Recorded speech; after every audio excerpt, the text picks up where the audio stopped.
At 2 a.m. the doorbell rang. A shirtless man smirked at me. He said, "She forgot her bra." In my car. I have never liked waking in the middle of the night. It's the kind of hour when the world feels heavier than it should, when even the smallest sound carries too much weight. That night, though, it wasn't some creak of the old apartment walls or the hum of the refrigerator that woke me. It was the sharp, insistent ring of the doorbell. I glanced at the clock on the nightstand. 2 a.m. Not the sort of hour for visitors. My fiancée, Daniela, stirred beside me, pulling the blanket up and mumbling something about the wind. But the bell rang again, longer this time, like whoever stood at the door had no intention of leaving. Half asleep, I slipped into my slippers and walked through the darkened living room. When I pulled the door open, what I saw jolted me into complete wakefulness. A man stood there shirtless, jeans hanging low on his hips, a smug grin stretched across his face as though he'd won some kind of private victory. His hair was damp, like he'd been outside long enough for the night's mist to settle on him. In his hand, dangling loosely between his fingers, was a lacy black bra that looked too familiar for comfort. He smirked and said something that still echoes in my mind, that Daniela had forgotten it in his car. For a few moments, I simply stood frozen. The hallway light behind him cast everything in harsh yellow, every detail sharp. The faint scrape on his knuckles, the smell of cigarette smoke clinging to him, the cocky way he shifted his weight. I didn't respond, not right away. My mind was already spinning, trying to anchor itself in logic, trying to dismiss what I was seeing. Daniela appeared behind me, wrapped in a robe, her hair disheveled but not quite in the way of someone who had just been asleep. Her eyes darted between me and the man, wide with alarm. She tried to laugh it off, asking who he was and why he was disturbing us. But her voice trembled, the kind of tremor you can't disguise when your body betrays you. I didn't say much to him, just shut the door slowly, holding his eyes the entire time, and locked it. He didn't resist. His smirk only widened, as though he had planted exactly the seed he wanted. Daniela turned on me, defensive already, saying the man was obviously drunk, probably mistaking our apartment for someone else's. She insisted she'd never seen him before. But even as she spoke, I noticed her robe hung slightly askew, the thin strap of her camisole peeking out, twisted like it had been pulled hastily. There was also the faintest trace of cologne clinging to her skin, not mine, and not one I recognized. I didn't argue with her. Not then. I just went back to bed, but sleep never returned. The next morning, everything appeared normal. She made coffee, kissed my cheek, and chatted about her work as though nothing unusual had happened. I matched her tone, but underneath, a storm had already started. The image of the shirtless man at my door wouldn't leave me. Neither would the detail of the bra. I knew Daniela owned one like it. I had seen it in our laundry. When she left for work, I sat at the table with my cup of coffee growing cold, staring at the security monitor. Our apartment complex had cameras at the entrance. I hadn't used the system much before, but that morning I dug into the recordings. The timestamp confirmed the man's arrival at 1:57 a.m. He hadn't stumbled, hadn't looked confused. He had walked directly to my door, pressed the bell, and waited. More telling was the footage from earlier in the evening. At 11:43 p.m., Daniela had slipped out of the building. She wore a long coat, her hair tied up in a bun, carrying a small purse. She hadn't said anything about leaving when we went to bed. The camera caught her returning at 1:46 a.m., looking around before hurrying inside. 14 minutes before the man showed up at my door. The evidence gnawed at me. She had left the house. She had returned looking uneasy. Then the man appeared, bra in hand, almost as if orchestrated. That night, I tried again to watch her closely without giving myself away. She seemed calm, almost too calm, as though she was putting on a performance for me. She leaned against me on the couch while we watched television, laughed at the right places, and acted affectionate. But there were moments when her eyes flicked to her phone with unease, as if she was waiting for a message that never came. I made no accusations. Silence gave me space to observe. And once I had decided to observe, I realized how much I had missed before. Her late returns from work, explained away as overtime. The new perfume she started wearing. The way she sometimes guarded her phone, setting it face down on the table. I told myself I could be imagining things. After all, suspicion once planted can grow into something distorted. But the bra, the shirtless man, and the footage were real. They weren't figments of imagination. 3 days later, I stayed awake until after midnight, pretending to sleep while I kept my breathing slow. At 12:30, she slipped out of bed. I heard the faint creak of the bedroom door, then the soft thud of her boots on the floor by the entryway. I gave her 10 minutes before I followed. From the window, I saw her walk briskly down the street, coat collar turned up, phone pressed to her ear. I couldn't hear what she said, but the way she smiled into the darkness made it clear she wasn't calling a sister or a coworker. I didn't follow farther that night. Instead, I returned to the couch and sat in silence, waiting for her. She came back almost 2 hours later, moving quickly as if she knew she had stretched her time. When she slid into bed beside me, her skin smelled faintly of smoke and a musky cologne. I closed my eyes and breathed evenly, feigning sleep. In the morning, she said she had been restless and gone for a walk to clear her head. I nodded, as though her explanation satisfied me. Inside, my resolve hardened. The next step was her phone. I didn't want to snoop, but snooping seemed like the only option left when truth refused to present itself willingly. One evening, while she showered, I picked it up. It was locked, of course, but her passcode wasn't difficult. Her birthday, reversed. The messages confirmed what I had begun to suspect. A thread with a contact saved only as our stretched back weeks. The last exchange, just 2 days before, was explicit enough that there could be no mistaking the nature of their relationship. They had arranged to meet at a motel outside town. The same night the shirtless man had stood at my door. I put the phone down before she emerged. My heart pounded, but my face was calm by the time she stepped back into the room. I could have confronted her right then, demanded an explanation, thrown everything into chaos. But something held me back. Maybe it was shock. Maybe it was the need for certainty. What if she tried to deny it? What if she twisted the story until I doubted myself? So I stayed silent and waited for the next move. Waiting is a powerful tool when you suspect someone is lying. It allows them to build their own web until they cannot escape it. And then, as if the universe wanted to remind me that silence has limits, another knock came 1 week later. Not at 2 a.m. this time, but close. Around 1:30. I opened the door and found an envelope on the floor. No note, no sender. Inside was a single photograph. Daniela and the same shirtless man, Ricky, entering a motel room. Her arm around his waist, his hand tangled in her hair. It was the kind of evidence no denial could erase. And it meant someone else, beyond me, knew what was happening. Someone was watching, just as I had been. At that moment, I realized I wasn't just uncovering an affair. I was stepping into something messy, a tangle of lies that might reach further than I had thought. And if someone else had gone to the trouble of documenting it, they might have their own reasons for making sure I saw it. That was the night I stopped doubting and started planning.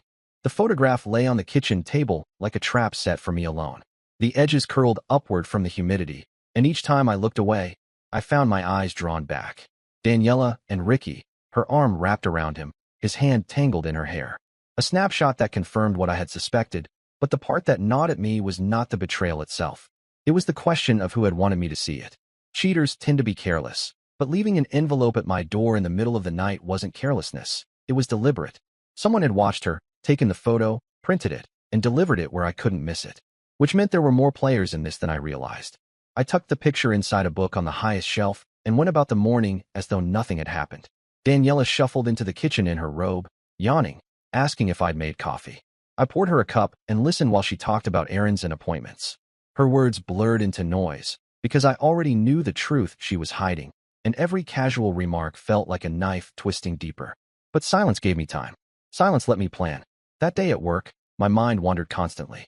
I teach at a local community college, and my lectures usually flow easily, but I caught myself losing my place mid-sentence, the words slipping through as if spoken by someone else. After class, I locked my office door and pulled out my laptop. I started with the motel. The sign in the photo was blurry, but recognizable, an old roadside place near the highway, the kind of establishment that doesn't ask many questions. I called under the pretense of needing a receipt from a stay last month. The desk clerk, a woman with a tired voice, wasn't helpful, but she let slip something useful. Daniela had been there more than once.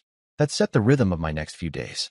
Quietly gathering pieces, moving as though life was normal while constructing a separate version of events beneath the surface. One evening, I returned home earlier than expected. Daniela wasn't there. Her car sat in the lot, but she was gone. I checked the security monitor again, and sure enough, she had left on foot about 20 minutes before. Coat on, purse slung over her shoulder, looking around before slipping down the street. I followed this time. I stayed back, letting the shadows and distance protect me. She moved quickly, weaving through side streets until she reached a gas station parking lot. A car waited there, Ricky's. He leaned against the driver's door, a cigarette glowing in his hand. When she approached, he dropped it, ground it out, and pulled her close. The kiss wasn't hesitant. It was practiced, familiar. They spoke briefly, too far away for me to hear, then got into the car and drove off. I didn't follow farther. Instead, I memorized the plate number. That night, she returned home around midnight, her hair undone, her coat crooked. She slid into bed beside me and whispered about being exhausted. I let her words wash over me without responding. The scent of smoke clung to her clothes. The next day, I dug deeper. The license plate traced back easily enough, registered to Ricky Adams, living 2 neighborhoods away. No criminal record, nothing unusual on paper. But social media revealed more. He had photos of himself at bars, concerts, pool halls. In some, Daniela appeared at the edges of the frame, not front and center, but close enough that their connection was undeniable. She wasn't tagged. She hadn't posted those photos. But she was there. Every discovery confirmed what I already knew. Yet each piece built a bigger picture. This wasn't a fling born of impulse. This had been going on long enough for them to appear together in public. Still, one question remained. Who had sent me the photograph? Neither Daniela nor Ricky had reason to expose themselves like that. If anything, they would have hidden harder, which meant someone else stood in the shadows. I didn't have to wait long for the answer. 2 nights later, my phone buzzed at 11:47 p.m. A text from an unknown number. You deserve to know the rest. Attached was another photo, Daniela again, but not with Ricky this time. She sat in the same motel parking lot, laughing with a man I didn't recognize. Dark hair, tailored jacket, older than Ricky. They leaned close, conspiratorial, like people who had shared more than conversation. The message rattled me more than the first. If Ricky wasn't the only one, then Daniela's betrayal was layered deeper than I'd thought. I didn't sleep that night. I sat on the couch, staring at the photo until dawn, trying to process how many versions of her existed outside the one she showed me at home. The following day, I drove to the motel myself. I didn't go inside. I sat in the parking lot, watching. The building looked worn, paint peeling from the trim, neon sign flickering. Cars came and went. People moved in and out. After half an hour, I spotted her. Daniela, in her familiar coat, slipping from one of the rooms to a car parked at the edge. Not Ricky's car. A different one. She didn't see me. She didn't even look around. She just got into the passenger seat and disappeared down the road. I felt an odd calm settle over me then, a steadiness that hadn't been there before. The first time, doubt had gnawed at me. The second time, anger burned. But now, seeing her with yet another man, the feelings twisted into something colder. Determination. When I returned home that evening, she greeted me with her usual warmth. She asked about my day, made dinner, set the table like always. I watched her move around the kitchen, cheerful, humming under her breath, acting like the woman I had once believed she was. And the thought kept circling. If she could live this lie so easily in front of me, what else was she capable of? I needed answers from Ricky directly. Waiting in shadows would only take me so far. The following weekend, I drove to his neighborhood. His house wasn't difficult to find, a modest single story with a dented truck in the driveway. I parked a street away and waited until he came out to smoke on the porch. Then I walked up. He recognized me immediately. His posture stiffened, the cigarette halfway to his lips. I didn't raise my voice, didn't make a scene. I simply asked how long it had been going on. At first, he tried to bluff. Said I had the wrong idea, that Daniela was just a friend. But when I mentioned the motel and her late-night visits, his face changed. He exhaled smoke slowly, staring at me like weighing a decision. Finally, he admitted the truth. They had been seeing each other for months. He claimed Daniela had told him she was basically single, that I was only some roommate or ex she hadn't gotten rid of yet. He spoke like a man who felt cheated too, though his smirk from that first night still lingered in my memory, making it difficult to take his regret at face value. When I asked about the older man, Ricky stiffened again. He didn't know much, only that Daniela sometimes disappeared without explanation, returning distant. He suspected there was someone else, but he hadn't pressed her. Leaving his house, I realized the situation was far more tangled than a simple affair. Ricky had been just one piece of it. That night, Daniela sensed my distance. She asked why I was quiet, why I seemed distracted. I told her I was tired, buried in work. She accepted the excuse without pressing, but her eyes lingered on me longer than usual, as if searching for cracks. I lay awake beside her, thinking of the envelope, the photographs, Ricky's confession, and the unknown sender who seemed intent on dragging every secret into the light. Whoever they were, they knew more than I did. And sooner or later, I would have to find out who was pulling the strings. When the next message came, I wasn't surprised. This time, it wasn't just a photo. It was a video clip. Daniela at the motel again, entering a room with the older man. The camera angle suggested it had been filmed from inside another car, zoomed just enough to capture their faces. The text read, "Ask her about Julian." Finally, a name. I stared at the screen until it dimmed. Someone had laid the path for me, and I could no longer pretend it was coincidence. Whoever watched Daniela wasn't simply exposing her for my benefit. They had their own agenda, and they wanted me involved. Julian. The name hung in my mind like a riddle that refused to solve itself. The anonymous text had handed it to me cleanly, but nothing about this situation was clean. I knew nothing of him. No face beyond the blurry video. No details except that Daniela was tangled with him too.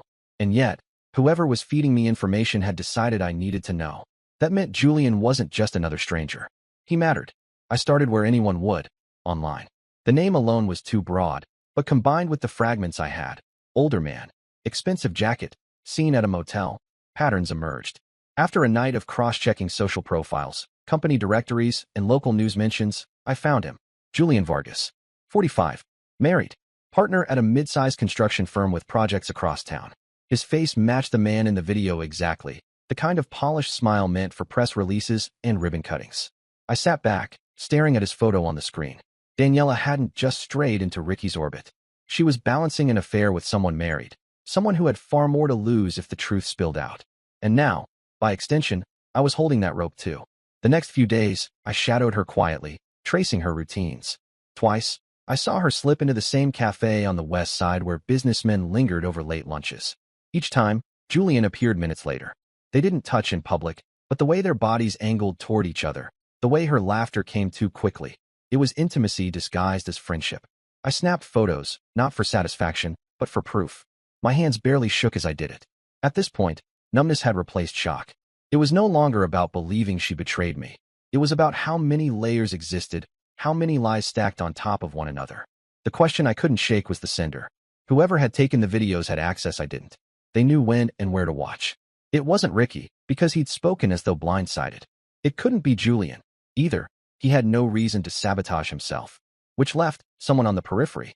It was at the motel, during a late afternoon stakeout, that I found the answer. A woman with auburn hair stepped outside to smoke near the front office. I recognized her faintly from one of my visits. She wore the uniform polo with the motel's logo stitched above the breast pocket. She glanced at me twice, her eyes holding a knowing weight before she turned away. I approached casually, asked if business was always this busy. She shrugged, exhaling smoke, then said something that pinned everything together. If you're here about Daniela, you're not the first. Her name was Lisa, and she didn't flinch when I told her I was Daniela's fiancée. She had seen Daniela more than once, sometimes with Ricky, sometimes with Julian. From her tone, it was clear she carried little sympathy for my fiancé. Lisa explained that she'd started documenting Daniela's visits after catching her slipping away from multiple rooms in a single week. At first, it was curiosity. Then it turned into disgust. Eventually, she'd decided someone had to know. That someone was me. The pieces fell into place. Lisa was my silent messenger, the source of the photos and videos. She wanted Daniela exposed, not out of kindness to me, but because she couldn't stand watching the charade continue. I asked why she involved herself. Lisa stubbed her cigarette and said people who play with others' lives deserve the spotlight turned back on them. Then she handed me her number, told me she could pass along anything else she caught. Driving home, the plan began to crystallize. If Daniela had managed to balance Ricky and Julian without either man knowing, maybe it was time they found out. Together, the setup took a week. I contacted Ricky first, framing it as a chance to clear the air. I told him we both deserved to confront the truth directly. His resentment made him agree faster than I expected. Julian was trickier. I called his office, introduced myself under the guise of a concerned acquaintance, and hinted that his wife might appreciate knowing about Daniela. His silence on the line stretched long before he finally asked to meet. I chose neutral ground, a cafe in the city center, crowded enough to keep things civil, but quiet enough for conversation. What neither man knew was that I had arranged for both of them to arrive within minutes of each other. The day of the meeting, I sat in a corner booth nursing coffee, pulse steady, camera discreetly in my jacket pocket. Ricky arrived first, casual as always, leaning back in his chair with that cocky half-smile. Julian entered soon after, crisp in a tailored coat, his eyes narrowing as he spotted us. At first, neither spoke. The tension thickened until Ricky barked a laugh, asking why this guy was here. Julian looked between us, confusion sliding into realization.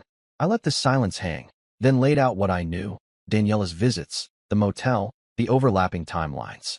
Their reactions mirrored their roles. Ricky erupted, pounding his fist against the table, muttering curses under his breath. Julian grew pale, his jaw clenched, eyes flicking as though calculating risks. The calm businessman facade cracked just enough to show the panic underneath. And then, Like clockwork, Daniela herself appeared. I hadn't invited her. She must have sensed something was off. Maybe Ricky let something slip.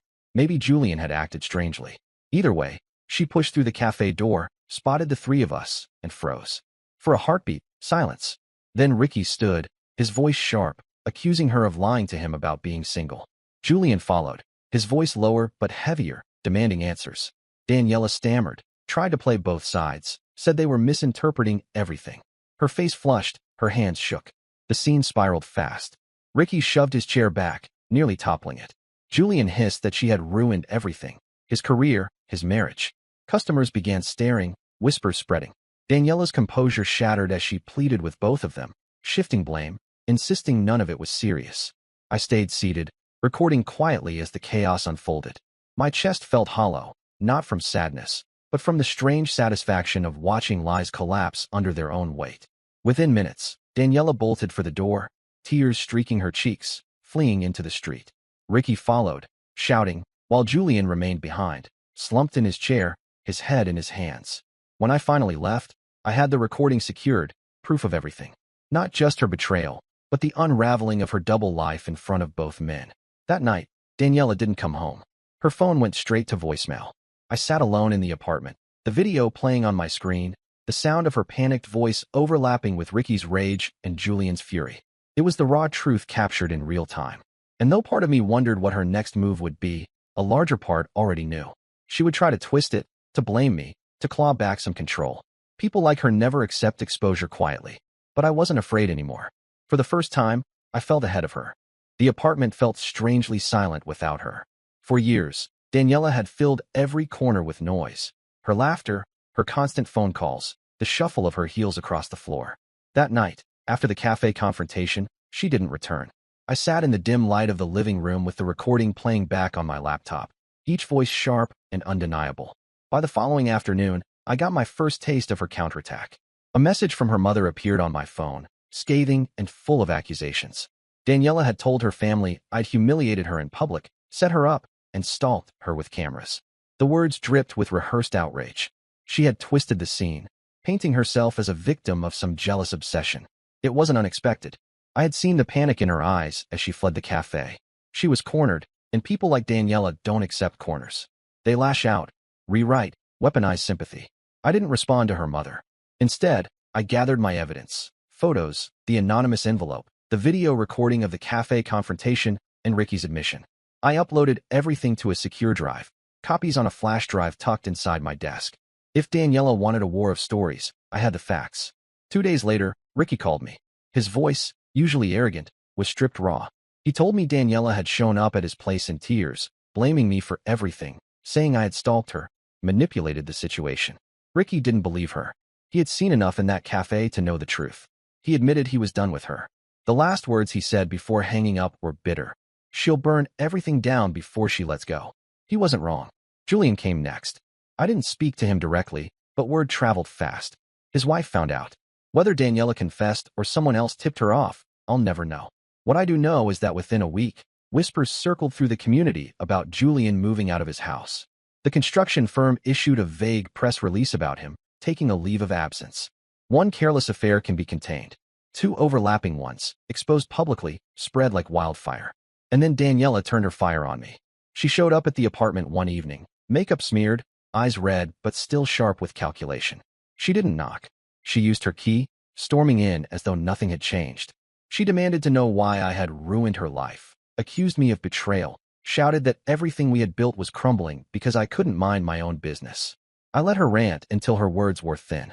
Then I pulled out the flash drive and laid it on the table. I told her the evidence was there, all of it. Photos, videos, recordings. Proof that no one could twist. Her face drained of color. For the first time, I saw genuine fear beneath her fury. She lunged at the drive, but I caught it before she could grab it. I didn't threaten her with it. I didn't need to. I just told her it existed, that she would never again be able to rewrite me into her lies. She left that night without another word. The days that followed unfolded like dominoes tipping. Her parents, once convinced of her innocence, received the truth in the form of a carefully sent package, select clips and photos, enough to dismantle her story. They didn't call me afterward, but I knew from mutual friends that their support for her collapsed almost instantly. Julian's wife filed for separation. Ricky vanished from her orbit entirely. The apartment felt emptier, yes, but also freer. Daniela tried once more, a final desperate attempt. At 2 a.m., weeks after everything had unraveled, the doorbell rang again. The sound froze me in place, dredging up the memory of that first night, the smirking stranger with the bra. This time, when I opened the door, it was Daniela herself. Her hair was unkempt, her coat too thin for the cold night. She stood shivering, eyes wet, begging me to let her in. She spoke about forgiveness, about rebuilding, about how none of it had to end this way. Her voice broke in ways that almost sounded real, but I had seen enough masks slip to know the difference. Her tears weren't about love. They were about loss of comfort, of safety, of the image she had maintained. I didn't argue. I didn't shout. I simply closed the door. Her voice rose behind it, first pleading, then cursing, then finally fading as her footsteps retreated down the hall. Life after her wasn't simple. There were whispers from colleagues, curious glances from neighbors, the lingering tension of being attached to a scandal. But with time, those whispers faded. I focused on my work, rebuilt my routines, and began to feel the ground solid under my feet again. The evidence remained locked away, never shared publicly, never weaponized beyond what was necessary. I didn't need to destroy her further. She had done that herself. As for Daniela, I heard fragments. She lost her job after too many absences. Friends distanced themselves once they realized her stories didn't add up. She moved into a smaller apartment across town. Her name surfaced less and less until it vanished entirely from the circles we once shared. Sometimes, late at night, I think back to that first doorbell ring. How quickly everything shifted, how fragile the foundation really was. Betrayal rarely announces itself so directly, but when it does, it leaves no room for denial. The consequences didn't just fall on her, they fell on everyone she touched. Ricky, stripped of his illusions. Julian, his career and marriage fractured. Her parents, forced to confront the daughter they defended. And me, left standing in the wreckage but finally free of the lies. It didn't feel like victory. Not really. But it felt like clarity. And clarity, after so much shadow, was enough.